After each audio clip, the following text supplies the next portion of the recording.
What's up, Raider Nation? My name is Anthony Gallavine. Since Sunday, September 7th, 2025. So glad the NFL season's here. Finally, we get to see week one of action throughout the league. Raiders open the season in Gillette Stadium, or at Gillette Stadium in Foxborough, Massachusetts, and pick up a huge win over the Patriots, 20-13. Y'all got to see Gino Smith, the quarterback, just go out there and just ball. He balled out all game, except for the interception. That was a tip that led to the interception. Nonetheless, huge game by Gino Smith, who head coach Pete Carroll basically said he's always seen that for Gino Smith when he said that in the news conference. And Gino Smith finished with 360 yards passing yards with a touchdown against the interception I alluded to. But man, what a huge difference it makes to have a quarterback such as Geno Smith. Unlike last year, where you just didn't have anybody uh, that you felt comfortable with, and then even the year before when you had Jimmy Garoppolo and all that mess that was going on, uh, just it's a huge sign of relief, right? To have somebody like Geno Smith at command, throwing for 362 yards, uh, targeted many receivers in the game. He targeted Jacoby Myers 10 times. Jacoby had 8 receptions for 97 yards.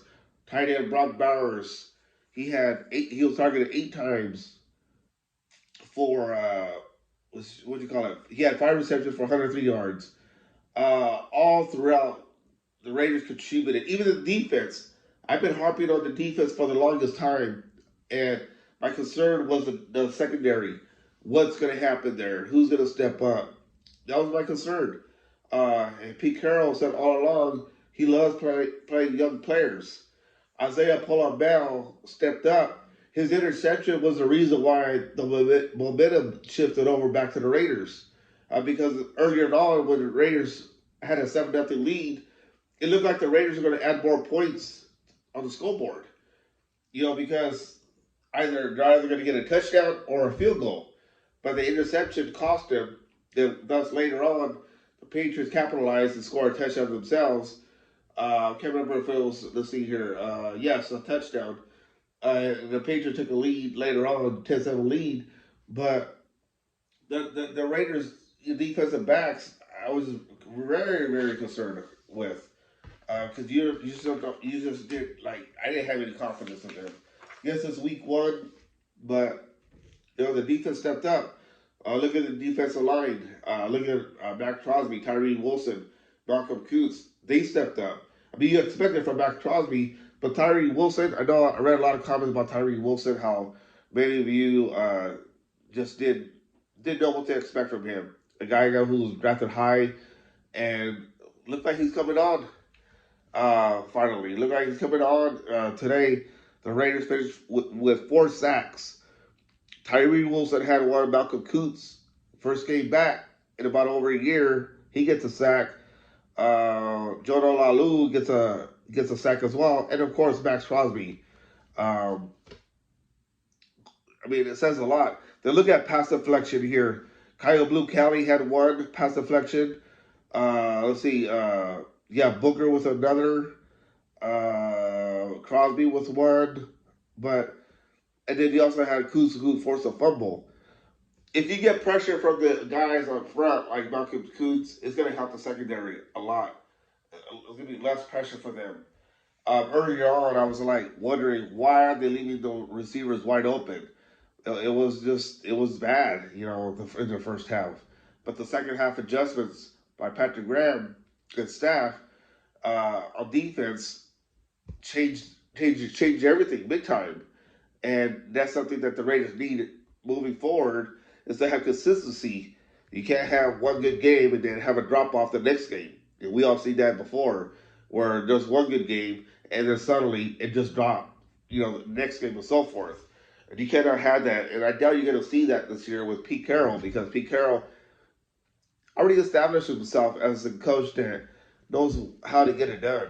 And Raiders walk away from Foxborough 1-0 to start the season with the Chargers, who they face on Monday Night Football next Monday from Allegiant Stadium. But we'll talk about that later. Not today, but later on. But nonetheless, Tyree Wilson, Malcolm Kuntz, Crosby, and I'll say 2, 4, each had 2 quarterback hits. Tackle for a loss. Devin White had one. Paula Bell had another. Eric Stokes, who I was very, like not high on. He had tackle for loss. Tyree Wilson, Kuntz, and of course Crosby. Wilson's all over the stat sheet. He had 3 tackles, again a sack for 2 yards, 1 tackle, 1 TFL, did 2 quarterback hits. Big game by Tyree Wilson. Don't know who they gave the game ball to. Probably to Isaac Paulo Bell. I gotta look at the Raiders. And maybe Gino Smith because of his big game. But I just gotta ask you, Raider Nation, are you guys excited? Excited to see a win? Because opening the season 1-0 is huge. Haven't seen that in a while for the Raiders. Starting the season 1-0. I think the last time, probably have to correct myself. I should have looked it up before I got on this.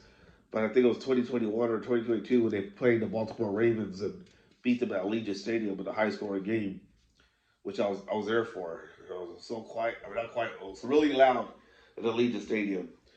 And but the Raiders finally get an opening win to start the 2025 NFL season. During the game, Landon Roberts left because of an elbow injury. They're going to have to take a look at his, moving forward, see, if he's going to be able to go next.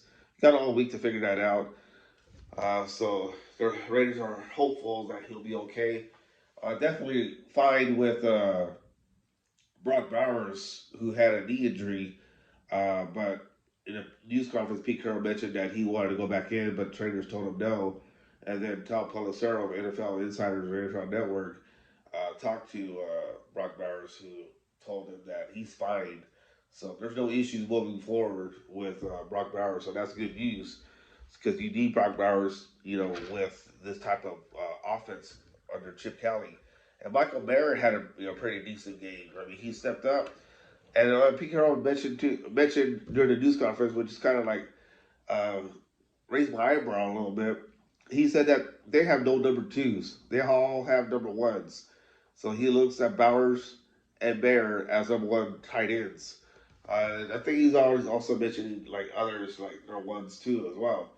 But Bear stepped up and he provided what the Raiders needed. It's a good thing the Raiders kept him because I know there was talk about trading Bear and I think it's smart enough for a spy tech to keep Bear because you want to have a 2 set tight end in the NFL because that's very dangerous to have against opposing defenses because you don't know what the Raiders are going to throw at you.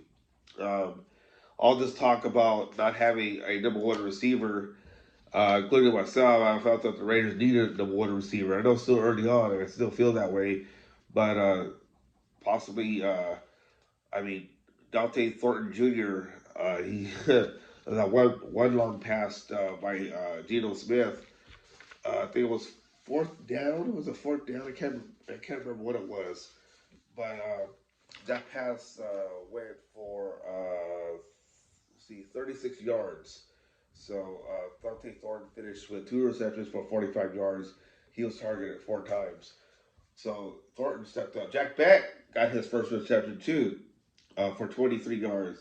So he looked pretty good for that one reception. Uh, Look, the future is bright for the Raiders.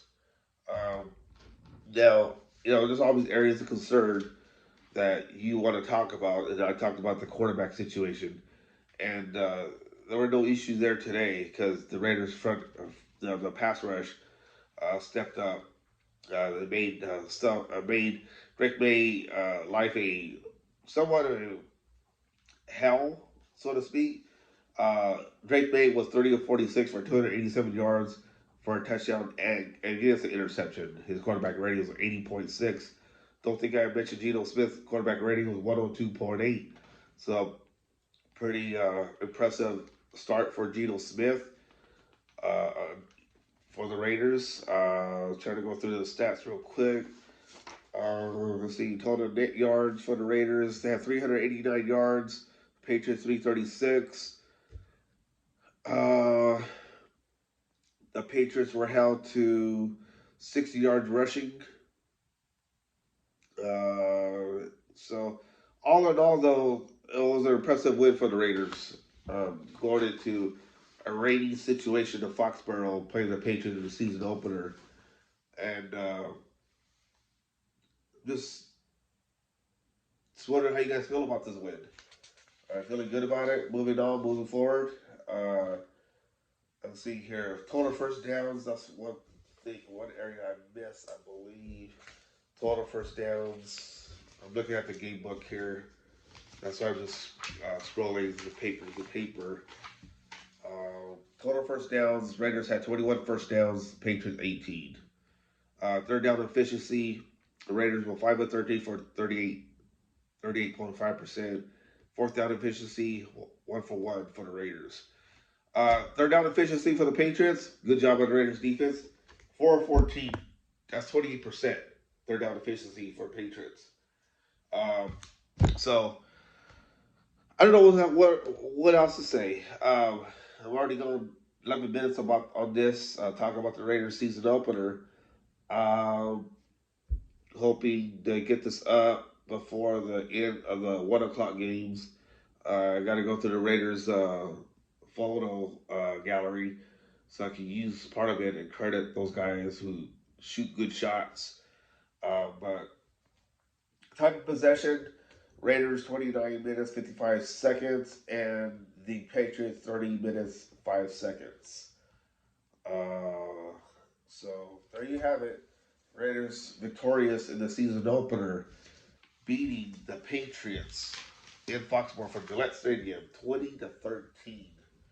Um, I'm impressed.